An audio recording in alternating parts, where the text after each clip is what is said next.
What's up guys? Today we're going to take this old barrel and transform it into a rain barrel using just a couple parts and a few basic tools. So let's get going.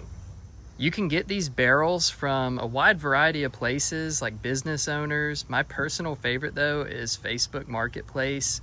There's normally a lot of these on there, and I actually got this one for free from a local Facebook gardening group. So that was a really good find.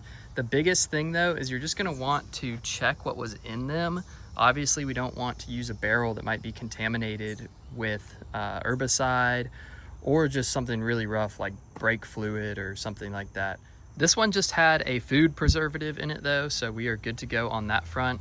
And there are many ways to make a rain barrel out of one of these. There's so many YouTube videos. People do all kinds of really neat, really crazy things. This is just gonna be my way of doing it, which is a very simple way, not requiring many parts.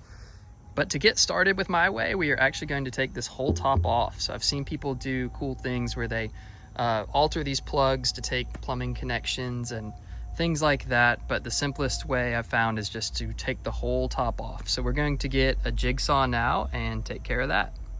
So with the jigsaw, we're just gonna follow this ridge here on the lid of the barrel. To get it going though, we have to use a drill to drill a hole. And then we can take our jigsaw and insert the blade into that hole before we start just kind of following that around, just freehanding it.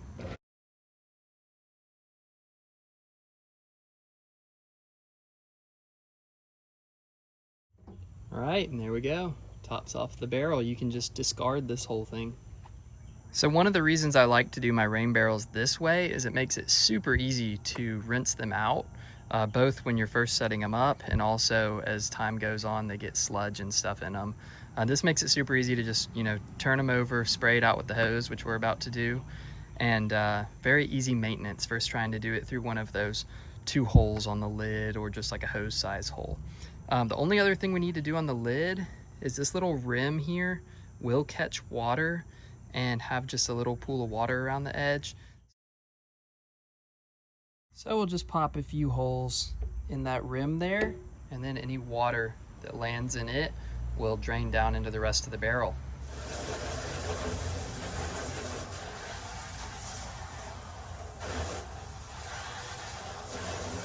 So now comes the fun part. We are going to install the spigot into the barrel. I just got this brass one off of Amazon. I liked it. It's 3/4 inch, which is what a traditional garden hose here in the US uses. It had this nice handle for like easy throw, so that should be good. It's a 3/4 inch like outside diameter for the hose, but if we look at the back of it where it needs to go through the rain barrel, it's actually 1 inch. So on my drill, I have a 1 inch hole saw. We're gonna drill a hole in this rain barrel with. This one came with 2 gaskets, which is nice. And I'm gonna unscrew this back one, put it somewhere safe. And now I can show you. You can see that the whole 1 inch hole saw is the right diameter for this. Like it's the diameter of the pipe. The threads are a bit bigger, so they'll grab in this barrel a bit. When I first started doing this, I thought that down here would be best so that it would get all the water out of the barrel every time you used it. There's a few problems with that. We don't have room for our hardware in that bottom corner on the back side. And the other thing is these barrels collect a decent amount of grit from your roof and just sludge and stuff like that that can actually clog up your ball valve. So on my last one, I have the spigot right at the 10-gallon mark. I don't know if you can see these gallon numbers that are imprinted in the barrel. So for this one, I'm actually going to do it in the same spot. I'm going to do it just right next to this 10-gallon mark, which I measured it, and it's about 6 inches up from the bottom of the barrel. We have our hole saw, and now it's time to drill our hole. I do have my shop vac out here, and I've been trying to vacuum up all of the plastic pieces that I can that this is producing, because it does produce quite a bit of small plastics. But there we have our hole. This next step is completely optional. I have a little deburring tool here, and I'm gonna go around the outsides of the hole and just clean it up a little bit. Like I said, completely optional. I would not buy a deburring tool just for this purpose if you're building like one rain barrel. I just have this one from some of my 3D printing stuff, and it's a big help. So because the threads are a bit wider than that 1 inch, you can see I can't just push this through. I do need to spin it through, which is a good thing because it's cutting those threads as we go.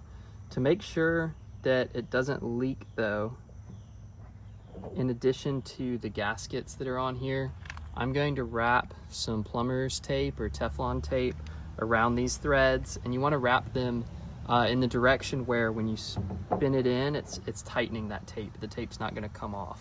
So depending on which way you look at it, it's like clockwise that I'll be wrapping it. That's probably good. It's just like 3 layers, that plumber's tape.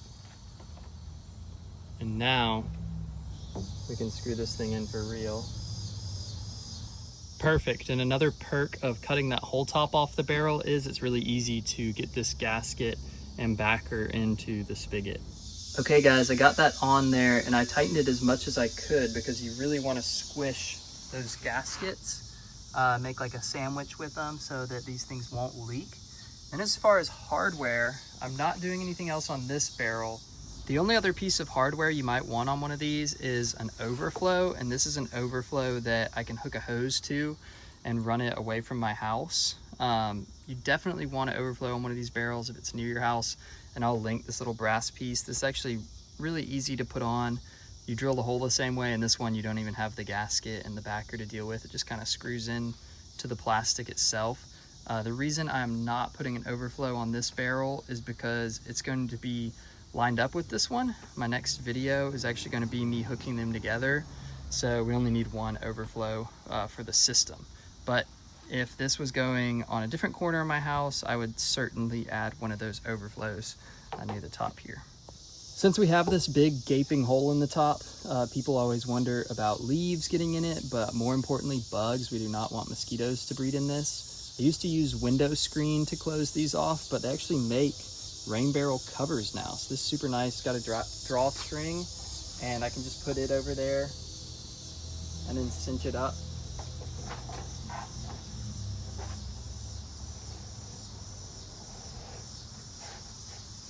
And that will kind of filter the water as it goes in, keep mosquitoes out. So that's super cool. So that's the thing they have now. I'll link them as well.